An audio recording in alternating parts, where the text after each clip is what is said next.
I really stumbled into this. So I've done, cruises and trips and things like that before in the past, but then I just got to a point where I wanted to just take travel in myself.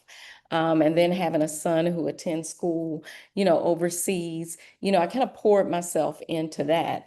But then someone invited me to Ghana and I enjoyed it. I was a one destination person before I came to Ghana. And then I came back and I came back, I came back. I'm currently, right now, as we speak, on my 16th journey to Ghana right now. Welcome back to the Leaving a Rich Legacy podcast. I'm your host, Jessica Rich, and this space is more than just a conversation. It's a love letter to the woman I used to be and a powerful reminder to every listener that choosing yourself is not selfish, it's sacred. In our I Choose Me series, we're spotlighting individuals who are doing just that, making bold, sometimes uncomfortable decisions to prioritize their peace, their purpose, and their power. These are the stories we don't always hear in our community, but they are the ones that we need to. So today's guest is the embodiment of that kind of courage and clarity. I'm joined by the incredible Coriya Burns, an Atlanta based radio industry professional who has not only used her voice on airwaves, but across continents.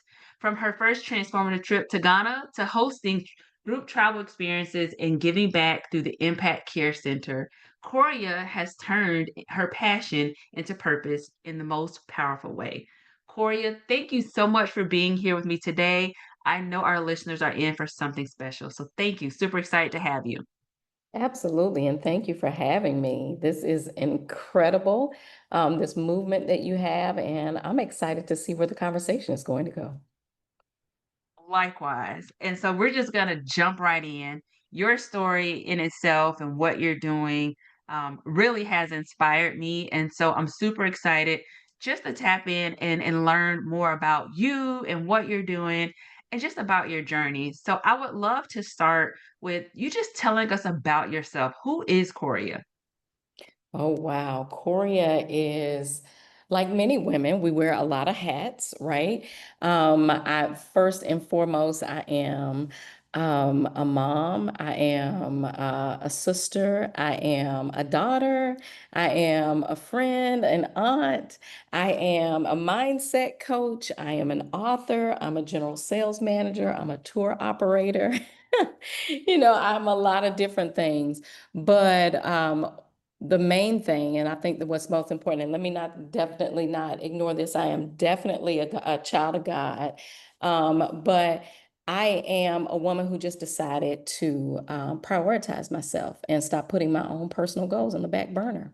That's what I think is most important, why I think this conversation is so important. Ooh, I love all of that, and that is one of the few questions I just absolutely love on this podcast because we are so many things, right? We wear so many hats, but to be able to define who you are and what helped shape you to be who you are today is so important. So I love to hear the response to that question. So you talked about your experience, right? You're a sales manager and also you host travel experiences.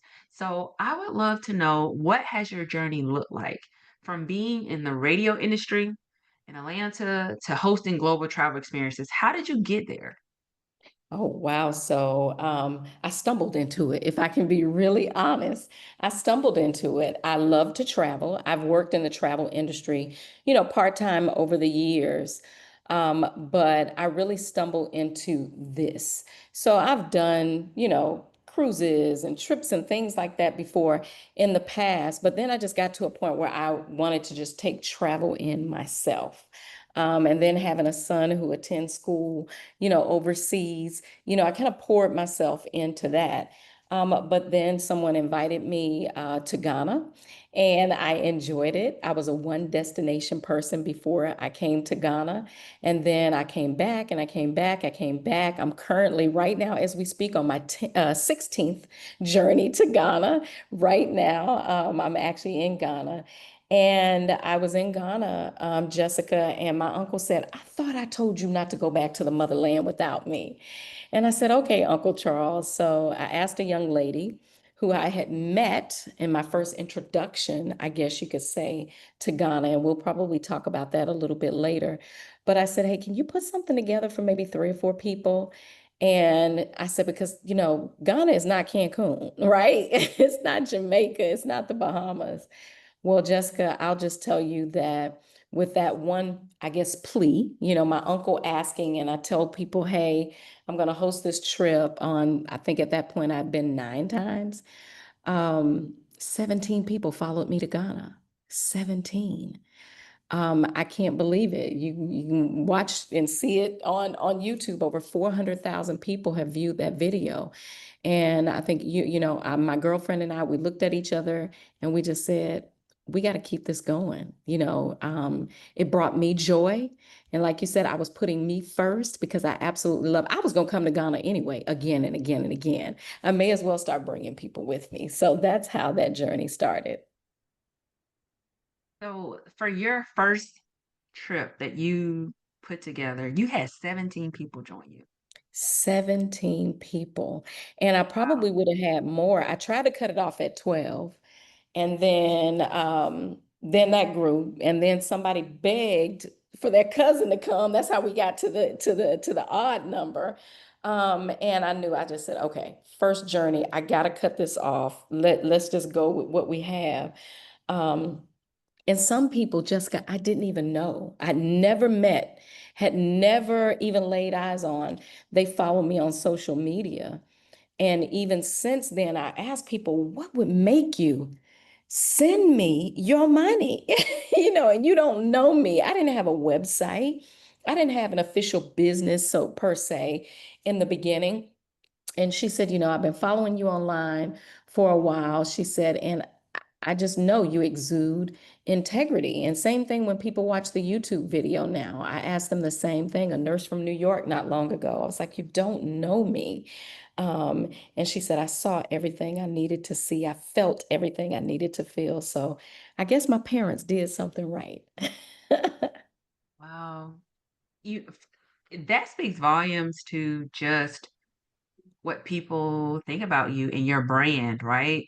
To have Yes. 17 people, although you knew some of them, travel Mhm. to a continent that some of them may have never traveled before outside of the country, Right. and they chose to go to Africa with you.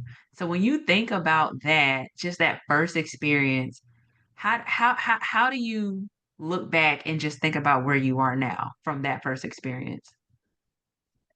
I'll just say, our plans are not God's plans. I had no idea. Like I said, I thought maybe my uncle and a couple other people who had been saying, I got to get to Africa. I want to get to Africa. I had a coworker who said, you know, um, you said something that kind of stuck with me. You said you've been to these different places, you've been to these countries, you have a son in Italy, but you hadn't been to the continent, and that was kind of bothering you. I said, well, that was from the panel that I served on where I met my business partner. I served on a panel for Beyond the Return. So, for those who are not familiar, the year of return was in 2019 when Ghana welcomed us back, back to Ghana, coming back. It was 400 years since the last slave landed in or since the last slave was taken. So that was the year of return. It was so successful. About 1 million of us came to Ghana that they said, okay, we're on to something. Let's do Beyond the Return, which is what we're in the midst of now. It's a 10-year marketing campaign. And as part of that campaign, different industries were just sharing their knowledge. Online, we were doing these virtual things. They were showing them back in Ghana, and I served on a music and media panel. And the young lady who is now my business partner was the moderator. And towards the end, she said, oh, I know you said you like to travel and you've done these. What parts of Africa have you been to? Jessica, I had mud all over my face because I was like, so I haven't, you know. And about 2 months later is when I landed on the continent the first time. And so if I heard you correctly earlier, you had already been to Ghana 9 times before you hosted your first trip? I had been to Ghana 9 times. And I'd say half of those people didn't even know I was here because I just Wow. find so much peace and solace here. And you hear that over and over and over and over again. I've even been told that musicians from other countries come to Ghana when they really want to relax. It's just peaceful. It's a peaceful people. It's a peaceful place. I've come to Ghana and slept 9 hours. I mean, seriously, my friends were like, "Hey, we put our finger under your nose. Make sure you were still you were still breathing." But I was coming anyway, and I knew I was going to be coming back anyway, because I just felt like I had found my place. I just felt like Ghana, this was my place. So I hear you found peace, relaxation. You said it was your place, which I think so many of us do not realize that feeling that we can get outside of the States. I know Yeah. for me personally, I've experienced that, like you said, not in just the Jamaica or the Costa Rica, but going somewhere and just feeling like I feel free, I feel peaceful. You feel like you could sleep hours and there's no pressure to do things. So for you, you're going to Ghana, right? You've had this opportunity to speak, and then also you've gone 9 times. Was there a pivotal moment in one of your trips or experience that made you realize this is more than just a destination? There's purpose here for me. I think I get an aha moment every time I'm here. I mean, I'm sitting here tonight. I'm on my 16th journey, and earlier today I learned something, totally new, just about the culture. And I'm thinking to myself, like, I've been here all these times, and then I just kind of laughed to myself, and I said, you know what, this happens all the time. But I think probably the most pivotal moment wasn't about me. There was another young lady, and I think I may have even alluded to her earlier, that came on this journey, and she was very reserved, very quiet, um, just kind of taking things in. And the day that we went to the ancestral river, or slave river, as some people refer to it, you can choose to take your shoes off if you want, put your feet in the water. And when her feet touched the water, something happened. I don't know what came over her, but whatever it was, she left it all at the river. And when we left there that day, I thought we were with another person. I was like, oh my goodness, somebody else is on this trip. 3, 4 days in, this is not the same person, that I got off the plane, that was super soft spoken. And not that she was loud, but she just had a different glow, she was just vibrant in a whole different way, just a beautiful woman anyway. But whatever it was, she had going on, I guess you could say, she left it all there. And I'll be honest, that was a trip where I really thought, a ton of people would come on that trip. And not a ton of people, we still did, very well. But I'll be honest, I was kind of there was a little bit of doubt that tried to creep in right before that journey. And after that, it just hit me that, hey, it's truly not about the numbers, because my goal is to get as many people to the continent, to the country, to Ghana, to the motherland as possible. But it was those pivotal moments. And that's happened more than once, but that's the one that really, really sticks out, over, these past few years that we've been bringing people to Ghana. That is powerful. Y- One, she sounds like me. I'm that type of person sometimes on trips. So I was thinking like that might be me if I was on a group trip and I may not know people. But Yeah. one thing I do know that traveling can bring out some healing or just some type of release Mm-hmm. depending on the trip and the experience. And I know that it sounds you're very intentional about the itinerary that you have created for your guest and the experiences that they get to have while they're there, especially really spending time, not just doing some of the touristy things, but the things that matter. So for you, when you think about the trips that you have put in place and you continue to put in place, what's important for you and for the guests that come, the experience that they have? Are you intentional about anything? I'm intentional about everything. And one of the things that's most important for me and that I tell people, and I don't think they really grasp it just until like the second or third day, is I want you to be present. I want you to be present in every moment, so much to the point where we have our own photographer and videographer that goes to every single activity on the tour, everything from, the city tour, the W.E.B. Du Bois, Ancestral River, they go everywhere with us.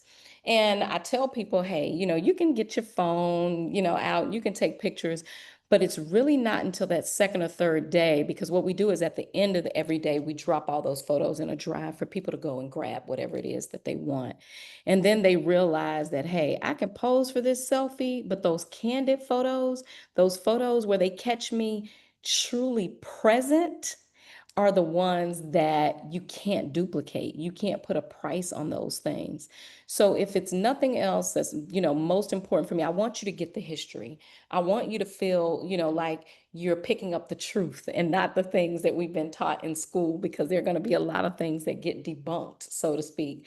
But I want people to be present. I mean, how many times most of these people they may not come back to the continent. I've had people who, a young lady on the very first trip, it was her very first stamp in her passport ever, her first passport, her first stamp. And she made that first journey, Africa. I wanted her to be present every single day and every single moment. I didn't want her to have to be worried about the perfect picture or the perfect pose. And that's very important to me. When I think about being present and your intentionality about allowing, the guest to just be in the moment and experience and take everything in, I immediately thought about you. And one thing that we talk about on this podcast is how my guests choose themselves, right? And so you have found this passion and purpose of pouring into others, bringing them to Ghana, showing them the experience and having some hands-on just opportunities to really be present. But what about Korea? That was my thought. I love that you're creating that space, but how do you create that space for yourself while you're in the moment of those experiences, as well as while you're in Ghana when you're not hosting those retreats? Great question. So, whether I'm in Atlanta or whether I'm in Ghana or wherever I am, I try to, not try, I make it my business to carve out time for myself. So, in Atlanta, I have a spa membership. I've had it for several years now, since I decided to choose me. And one thing I'm not going to do is waste money. It's a monthly membership. I find something to do every single month. And she knows that if she doesn't see me or hear from me, she knows at this point she's going to call me. You want a massage this month? You want a facial this month? You want something? So that's one way that, that I've fed into my schedule to make sure that I take care of myself. The other thing is when I'm in Ghana, I try to be on the ground before everybody arrives several days. And I always give myself some days on the back end as well.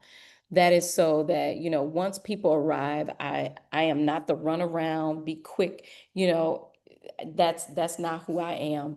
I just don't want all the hectic chaos type of things going on when my guests get here. When they arrive, I want them to find me in a peaceful state, just like the people in Ghana. The people in Ghana are a peaceful people. They're a laid back people. I tell them all the time, if you come to Ghana and you go in a restaurant and say, hey, I got 10 minutes, I got to get up out of here, they will ask you to go somewhere else. It's not their lifestyle, it's not their culture. So that's really fed into exactly how I want to live my life, which is probably one of the things that really draws me to Ghana. So I try to make sure I get on the ground several days before anything that needs to be handled. I do that. So when I greet them, I'm greeting them with a warm akwaba, which means welcome. And after it's all said and done, I don't want to have to pack up all of my things and be trying to run and get on the plane so that then what? I get home and now I need a vacation from the vacation. I want to have a few days after they're gone to just decompress, to take it all in, to rest and relax, so that when I get back home, I'm also greeting my home the way that I left my home, and that's in peace. Yeah, I love that. I absolutely love that you are being intentional about pouring into yourself, protecting your peace, Yes. and the intentionality of arriving early so you're in a peaceful state when Yes. everyone is. Hmm. Absolutely. I don't want them to find me running around and chaotic or, feeling like they need to chase me down or even maybe feeling like they don't want to bother me because I'm busy. You know, um, sometimes people will say, "Hey, I know you're busy, but," I don't even want them to feel that way. I want them to feel comfortable asking me for whatever it is they feel like they may need, so that they're not, feeling like they don't have what they need, or or maybe they want to do something that's outside of the itinerary. I don't want them to be afraid to approach me at any point in time.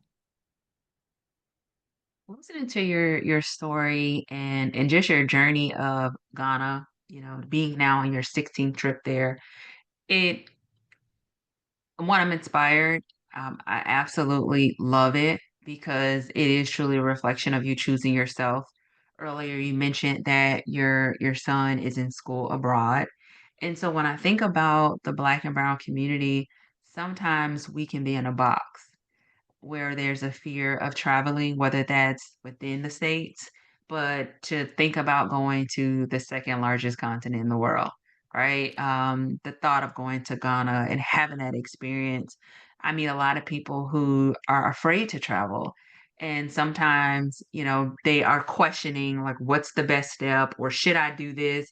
Or even they'll question why I travel so much. So when you think about yourself and the things that you're doing, you are leaving a legacy in a different way, and it's through these experiences.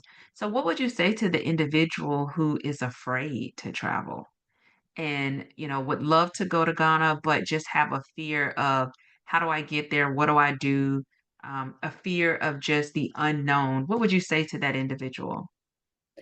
Well, first of all, I would ask them, what is it that you want? What attracts you to Ghana?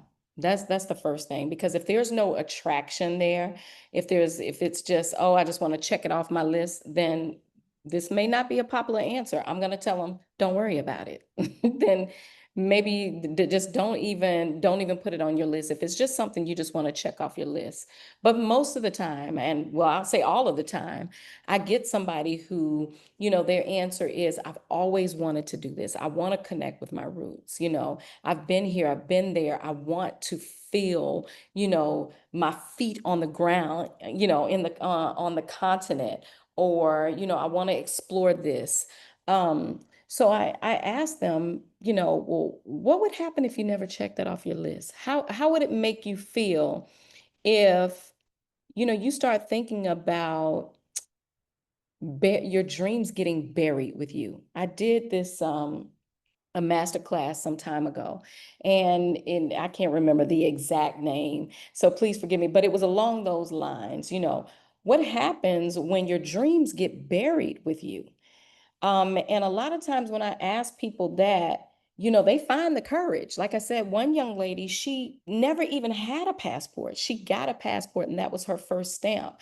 She was, I'm not going to say terrified, because I've had somebody that was terrified before. She had never flown before, Jessica. So I had somebody who had never been on an international trip.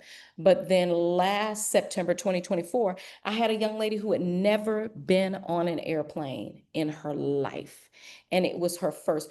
But her drive and her determination to get to the motherland was stronger than that fear. So, not that I talk to them, I use it as a fear factor, because that's not what it's not that FOMO. It's simply, what do you think about when you think about that particular dream getting buried with you? How does that make you feel? And I asked them that, and they're like, that's just not something I want to leave this earth without doing. I said, well, you can keep waiting to wait to wait, or you can go ahead and push submit, and go ahead and get this ticket. And the lady who had never flown in particular, before she even booked her journey, which I would necessarily, suggest this, she booked her flight first. because that was the first hurdle she had to get over. She had never flown before. So she booked her flight first, and then she came back and she booked her journey. And then she had somebody that was traveling alongside her, which was excellent, because I knew that I would be on the ground a lot earlier. And it just ended up being such a phenomenal experience. Another life-changing, transformative experience for someone else. She'll never forget that. She will never forget it. The, the dreams, I think that is so deep about the dreams that are buried with you. And I think so many of us, we have these goals and these dreams, and there's something that holds us back, right? Sometimes it's internally, and it can be external factors. And so I love that you have positioned yourself to encourage and motivate individuals or create a somewhat braver space to be able to travel. I Yeah. know when you think about, for someone who's never traveled, right? Domestically, I can only imagine Right. the thoughts that come into your mind when you're thinking about actually going to Ghana. But the intentionality around really creating an experience for individuals, I think it's so important because I want more of the Black community to. I've never been to Africa, and so I'm excited to have the opportunity to visit Ghana in the near future. But that's on my list, and I know a lot of people that's on their list, and they want to, but you just have this hesitation of actually doing it. And so I love that she purchased her flight first because that's a bold move. That It is is a definitely really a bold bold move. move. And it frightened me just a little bit. I was like, whoa, whoa, whoa, whoa, whoa. She said, well, we can fly in together. And I was like, oh my goodness, she does not know I'm already being Ghana. I'm already being Ghana. But yeah, that was a super bold move. But like I said, like nothing, she's actually become really one of our biggest people who refer people to us when it comes to just coming to Ghana. And it is just amazing to see her growth even beyond that. So you spoke about you mentioned just thinking about your dreams being buried with you. And I immediately thought of probably a quote or a video, can't remember, by Les Brown that talks about all of our dreams and our talents that are around. It's like the ghost of your ideas and your dreams and all your talents and skills that maybe you didn't tap into, surrounded by your deathbed, and you don't want to leave this earth, not really exploring and enjoying life. And so for you, I would love to know, you're doing all of these things, and sometimes people may not understand, right? Yeah. Sometimes people may project fears, or maybe because they don't understand, they may not fully support you. And I do think that a lot of times that prevents people from really enjoying life and doing things. So for you, have you ever had to navigate just maybe some of the conversations of why are you going to Ghana so much, Korea? Why are you Oh, hosting these trips and making that decision to stand firm and choose yourself and your passion? Have you ever had to navigate that? all the time. It's probably in the top three questions that I get all the time, in addition to, is it safe? Or questions like that. Or, I get, why do you always go to Ghana? Is it safe? And do you do trips anywhere else? Those are probably the top three questions. And I just ask people, why not? They're like, why are you always going to Ghana? And I said, well, why not? Is it, what is it that would prompt you to think that I shouldn't, or any place for that matter? I said, you have people who get timeshares and they go back and forth to the Bahamas and Jamaica all the time, and people never think to question why you go to Jamaica all the time. I said, but it's Ghana, it's Africa, I guess, and people are consistently asking why Ghana. I said, well, if I had to choose two things, though, it would be the two P's. It's the people and the peace. And those two things go hand in hand. The peace is unmatched, absolutely unmatched. And the people, the same thing. the people in Ghana are just special. They're just hospitable on a whole nother level. When you still see people on the streets, trading for the things that they need, you understand the type of community that I think some of us had when we were younger. That community being when we used to be able to go and borrow eggs or borrow, a cup of sugar from, people. But you see people trading and doing those things still even in 2025.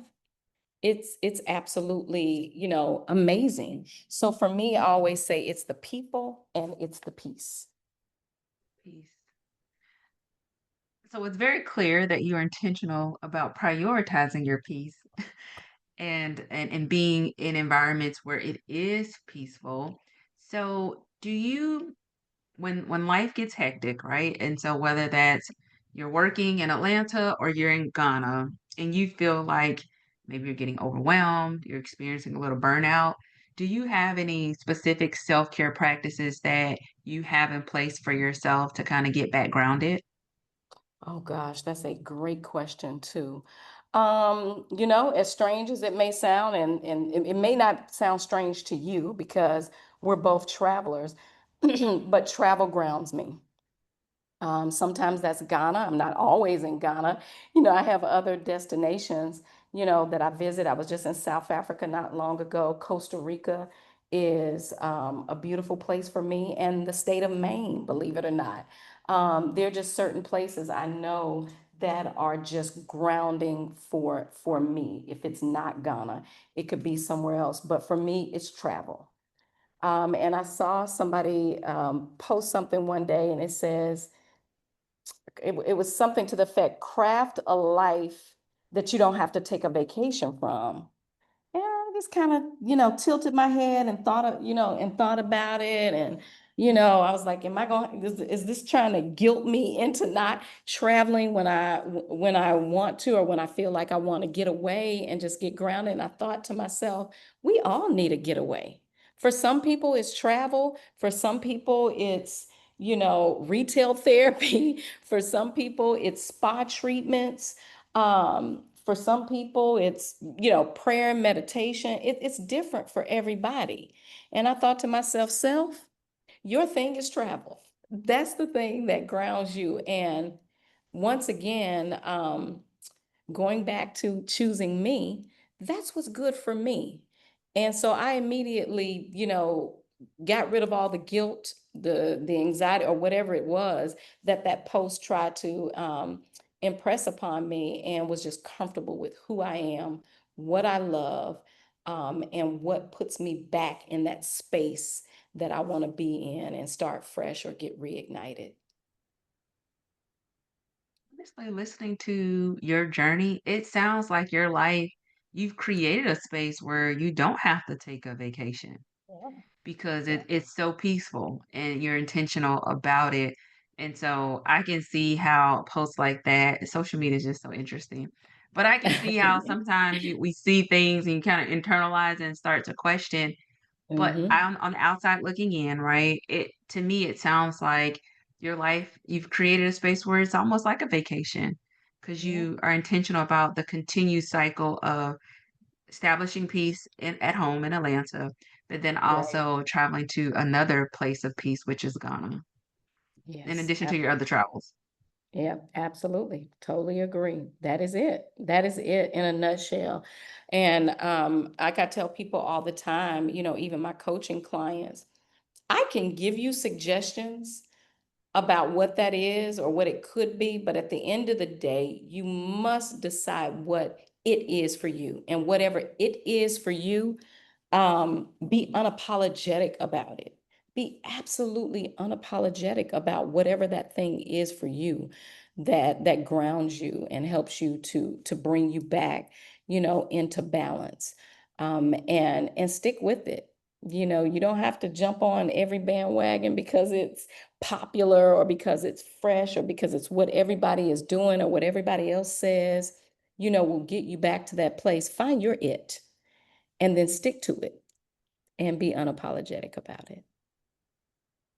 And that's so important to understand that what's for you is not for everyone else. Yes, And so, and that's absolutely. perfectly fine. That is perfectly fine. Hmm. So, Corey, you are hosting these trips and you're bringing in groups in Ghana. You're spending time there yourself, but also you are doing some amazing work in Ghana as well. And so I saw that you have supported the Impact Care Center in Ghana, and I would love to know, how did that relationship start, and what kind of support are you giving an impact that you're able to make through that relationship?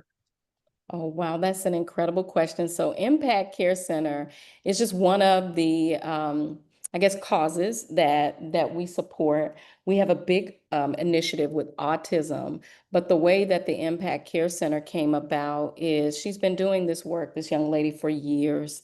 And it just seemed like every time she would kind of get her footing together, the facilities where she would be, the rent would go up and she would have to move. And we just said this time, we're going to bless you over and above to try to take just so much pressure off of what you're trying to do that you can concentrate on the children, and that becomes very difficult. But we've done impact care centers. We do Rafiki Village every September. But this is so special to me because Impact Care Center is for children with disabilities. And I'm gonna be honest, Jessica, I don't, I was not prepared. Let me just say this. I was not prepared to pull up to the location for children to be outside underneath a tent, can't walk, they're not verbal. Um, and you see these women or these groups of women, taking care of them with such grace, such patience. Um, and then we went inside, and there was a little girl, and I don't know why, call it being a mom.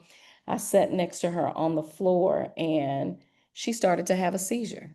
A lot of people didn't know what was going on. A lot of people couldn't stay. They said, I can't watch it. She was having a seizure, and I just rubbed her hair, and it stopped. And she had two or three more before we even got ready to leave. We actually ended up having to call emergency care for her. But I say all of that to say, whether it's Impact Care Center or whether it's Rafiki Village, or whatever it is, the reason why I do what I do when it comes to giving back, when it comes to Ghana, is I'd say on my third, I think, trip here, I had the pleasure of going to the home of former President John Kufuor, one of Ghana's most loved presidents. And we all sat around, and everybody was going to ask him a question. And this is an older gentleman, a big teddy bear. And I asked him, about what it is that I could do. I said, I want to keep coming to Ghana. Like, I love Ghana. Like, I want to come, but I just don't want to just be here. And for lack of better words, he said, don't just come and do it for the gram. Get out, Mm. talk to people, figure out what it is. If you feel like you get so much when you come, then don't just make a withdrawal, make a deposit. And that stuck with me because it's something that I've heard my mother say many, many, many times. So when he said it, it just clicked. I was like, I come here, I feel like I get full to the brim every time I come to Ghana. And he said, just deposit, don't just make withdrawals, make a deposit. And I had already given back even before then, but now every time I come back, including this journey that I'm on right now, which is a solo relaxation journey for the most part. I had a couple meetings for people who want to partner with us, but outside of that, I find a way to give back to somebody, whether it's impact, whether it's the kids on the street, whether it's, going to a village and just dropping some things off. No matter what it is, Jessica, I try to make sure that I give back every single time that I'm here because now it's just that tug of me feeling like, okay, I'm getting full. I'm filling up the bank. I'm filling up the bag. Let me make sure that I leave something as well. Let me make sure I leave something as well. I will say, throughout this entire conversation, it sounds like being there, you're just getting poured into. in just Yeah. about every response that you shared about your experience there. And so I love that you have found multiple opportunities to pour back into the community, and it sounds like the community itself is just really good people. You talked about them being, just be peaceful, customer service and care was important. We talked about the restaurant. So I love that you found multiple ways to give back. During some of your trips and experiences, do are there opportunities for those individuals to participate, or do you create your itinerary where there's opportunities during those trips? Absolutely. So every single journey we do, there's always a give back initiative. And I let people know that up front. I tell them if you want to participate, that's great. If you don't, you won't hurt my feelings at all because it's going to happen anyway. So we always do a give back initiative. This last journey that we did in May, which we did with a group of students and teachers from Atlanta, the give back was so immense. I did one video on Facebook and I told people about our visit, our upcoming visit to Impact Care Center. And I did an Amazon wish list. And Jessica, I'm not exaggerating when I say there were so many boxes coming to my house every single day that I legitimately had to buy clothes when I got to Ghana. There was no room in my suitcase for anything. And I had someone else to bring a suitcase. People just, you know, want a reason to be able to give back. It's absolutely amazing. So no matter what we do, when we do it, we always give back. May was Impact Care Center. This September will be Rafiki Village. I actually have a student that I sponsor there. He's aged out of the orphanage. Rafiki is an orphanage. And he's in college now, so I take care of his tuition. But there's always something that we can do. And for people who say, well, I don't necessarily want to give money, and I hear that sometimes. There's always something you can do. There's volunteer work. I've gotten out on the side of the road and just played soccer with the kids on the side of the road because my son has played soccer forever, and the joy that they don't have nearly as many material or monetary things that we have, but the joy is priceless, absolutely priceless when you walk into so many of these establishments and institutions. It's just unreal how much joy they have. So listening to you and just hearing the excitement in your voice, would you say this is like this Ghana has become home for you? Ghana is definitely home. Every time I land in Ghana, or I post in my stories or something, I'm like, I'm home for a bit. I'm home for a little while. I'm home for a few days, or I'm home for a few weeks, or whatever it is. This absolutely feels like home. It is home. Every trip that we do, we have a WhatsApp group.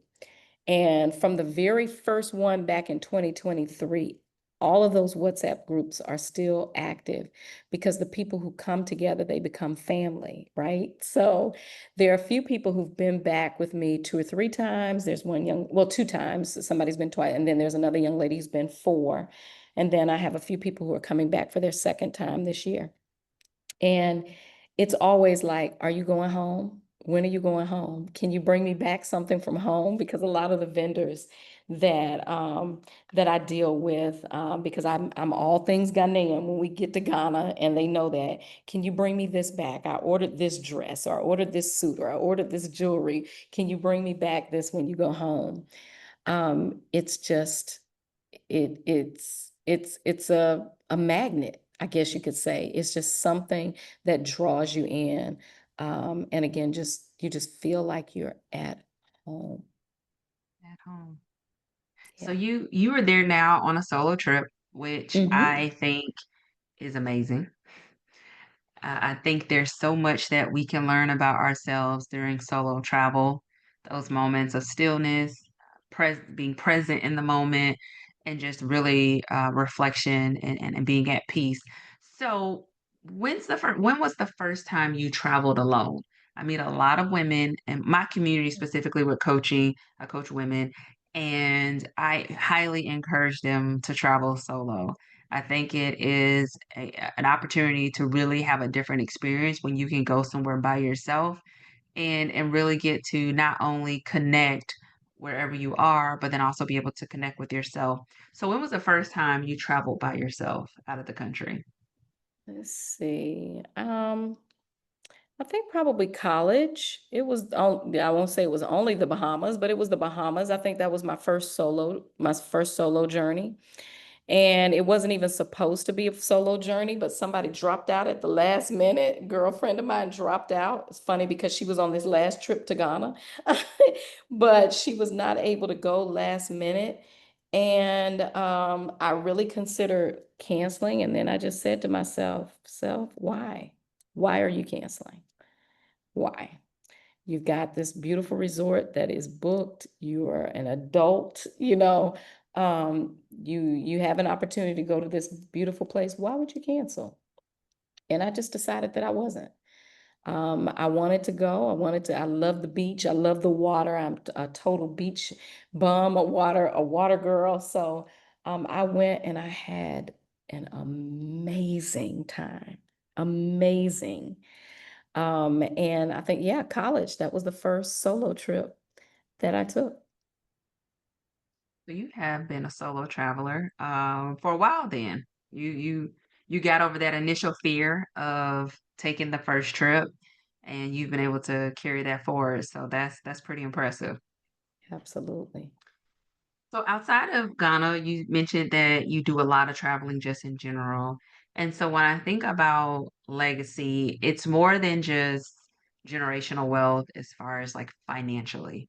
It's an opportunity for us to create different patterns for the next generation that can include traveling and exploring other countries, a different continent to help us learn more about ourselves, but then also have different life experiences and to become a better version of ourselves, I think, as well. So, thinking about your travels, especially to Ghana, how are those opportunities shaping your identity and legacy? Oh, wow. So I'd actually have to back up just a bit. My son, who is now 21, I may have mentioned before that he attends school in Rome, Italy.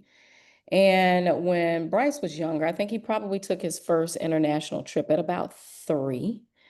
And it was a cruise, but I think he was about 3 years old.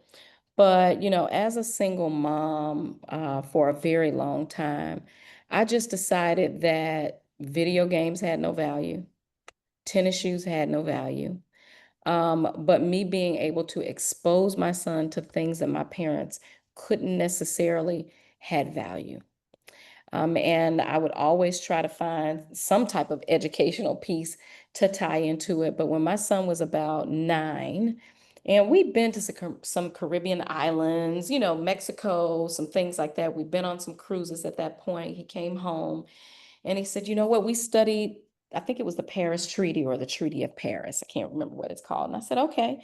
He said, you know what, we should just go to Paris. And I'm thinking to myself, like, what? And at the time, my husband at that time, he says, boy, you don't know nothing about Paris. And after he left the table, I said, why not? Why not? I was like, I can sacrifice a few hairdos and nails or whatever it was I was doing at the time. I said, why not? And so that summer, I was putting money to the side, and we would typically take this trip every year with my ex-husband. He was a coach, and we would go on this long basketball tournament trip every year with them.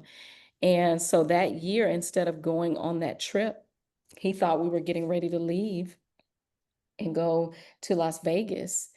And we told him, hey, we're not going to Vegas. There's a car in the driveway waiting to take us to the airport, and we're going to Paris, France. Um, I will never forget the look on his face. Um, and I think he was in a state of shock probably until we really got on the plane and we were on our way. That those types of things can't be duplicated. He will never forget it. I will never forget it. And it was the start of us, I guess, going outside of the Caribbean. And let me be very clear, the Caribbean is stunning. It is beautiful. But that was the start of us even getting outside of that box. So when he told me that he was going to school in Rome, I said, "Well, baby, what schools did we see in Rome, Georgia? Because I don't even remember any colleges." And he was like, "Mom, no, Rome, Italy." And of course, I almost fainted because I'm thinking, it's thousands of miles away. And it hit me just as soon as I felt that, I thought, "You exposed him. You exposed him to this. Why would you not think that he would think that big or he would think that far outside of the box? Are you really shocked and surprised?" So yeah, that definitely um, was a big part, a very, very, very big part of my life and how it shaped me even since then. And what a powerful I choose me story in itself for you and your son about Yeah. making a decision to prioritize your desires and that experience at that time, and your son at a younger age. Yeah. At 9 years old, that was the beginning of us in our long, long haul journeys, I guess you could say. And it was incredible. It really was. And so with hearing you say that, it's just a reminder that, for anyone that's listening, sometimes we have to make tough decisions to prioritize what we want. And it's not always what everyone's going to agree with. There's not going to be the recommendation from others, but we just sometimes have to step out and take a leap of faith and trust ourselves to do what we desire and what we want and think is best, and follow our dreams. And you never know where it can lead to, because that one decision that you made, then your son is now in Italy, so he's in school in Rome, which is amazing. And then here you are 16 trips in Ghana. And although you were already traveling, I'm sure that initial experience or situation had an impact just on your overall travels. Yeah, it's leaving a legacy. I left a legacy when I stepped out. In your words, when I stepped out and said, "Hey, we're going to do things a little bit differently." Um, and I'll be honest, my son was, teased a lot, because, "Oh, you don't have this and you don't have that." But just the legacy that I feel like now, and I'm confident in saying that the legacy that I've left him with, to dream bigger and to think outside of the box, is, you can't put a price tag on that. And I love I love the Caribbean as well. And so definitely a place I've been to many times. But like Mhm. you also said, just to dream bigger, right? To step Mhm. outside of the box of what may be familiar and trying something new, and look at the world of opportunities that will probably be presented to your son from that one initial trip, to think like, I'm going to be going to Rome, Italy. That is definitely a legacy that I want to highlight on this podcast, because it's more than leaving money. Yeah. You now have changed his life and how he may do things for his children, his grandchildren. And so I think that is amazing. Yes. Absolutely. So, Coria, this is, I've asked you a lot of questions, and have just really, really enjoyed getting to know more about you and your experiences and how you are choosing yourself through not just Ghana, but just a woman that is wearing many hats, and you're still prioritizing yourself. And so, one of my favorite questions of the podcast is really tapping into our younger self. And so, if you could have a conversation with younger Coria, what would you say to her? Mm. I would tell her to make decisions quicker. Not like you're not, not to not be cautious. You want to be cautious. Um, but I am a person who, prior to, my older self, was a victim of analysis paralysis. And I would analyze things to the point of being paralyzed. And I think for that reason, I did wait a long time to do certain things, whether it was, even before I was in college, college life. I'll tell you this, I absolutely did not decide where I was going to college until 10 days before. And thank God I got in and I got a scholarship 10 days. It took me that long to analyze. Now I'd applied to other colleges, but I did not make that decision until then. And I was a worry wart. And I would just say, Coriya, pray about it, weigh things out, make a decision, and then stand by your decision. Don't move off your mound. Once you've made that decision, stand on your decision. And it's something that every now and again, I'll be honest, it will try to creep up on me. But I've gotten a lot better. I've gotten a whole lot better. And I think it's part of my testimony and part of what has shaped me into who I am today. That is my favorite question. One of Yeah, my favorite questions. yes. I love that. Yeah. Yep, yep. I look, I stayed in a marriage way too long. I didn't apply for the job I have right now because I waited way too long. Um, and I took a long time to choose me. And that's why I love encouraging women, like you said, just encouraging women to reboot, refresh, reignite now. Don't wait. Because what you don't want to do is let your dreams get buried with you. You don't want your not just your dreams, your visions and your gifts. You don't want them to get buried with you. So that's why I just think that this podcast and my conversation with you was just not just perfect timing, but just the subject matter, being married to who I am, what I believe, and what I try to encourage others to do as well.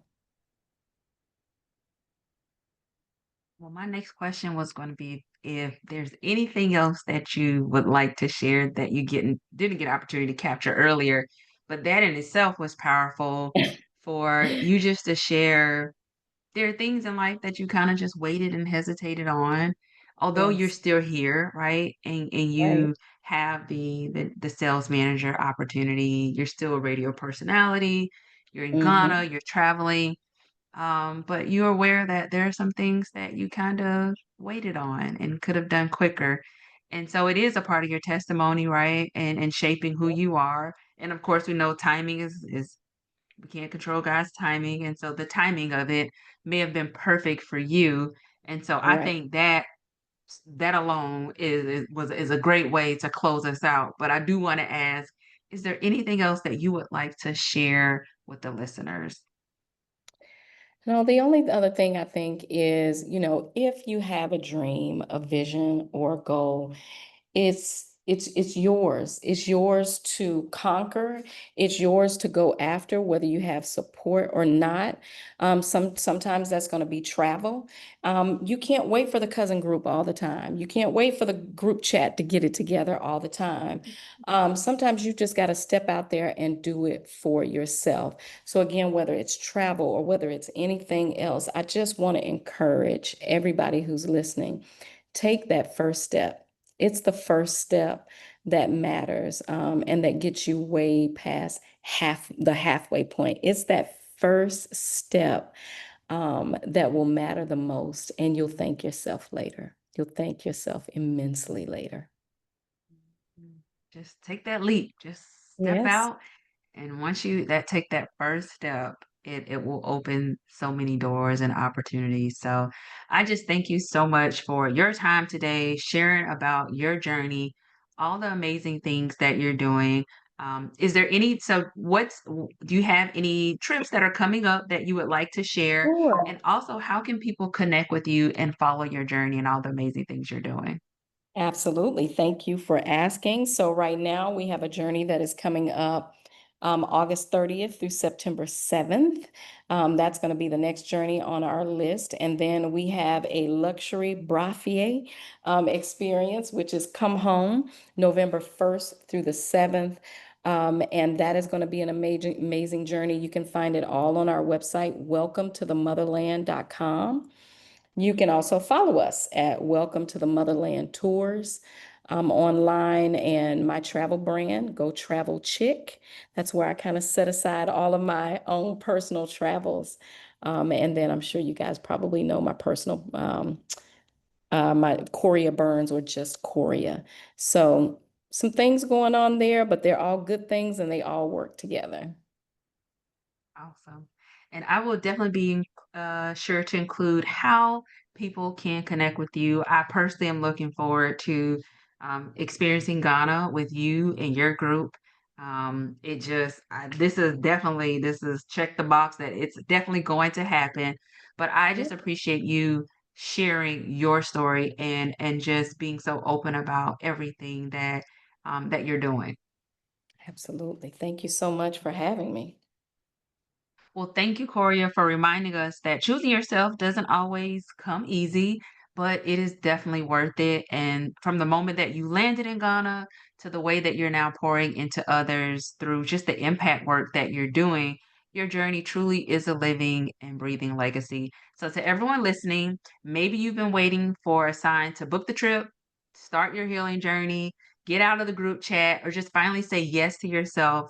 Let this be the reminder that you need to go ahead and step out. Your peace matters, your purpose matters. And just like Coria mentioned, you really get to define what legacy looks like for you and for those who will come after you. So this episode resonate with you, please share it with someone who needs to hear it. And don't forget to subscribe, leave us a review, and connect with us as well as Coria on social media. Until the next time, keep choosing you. Have a good day.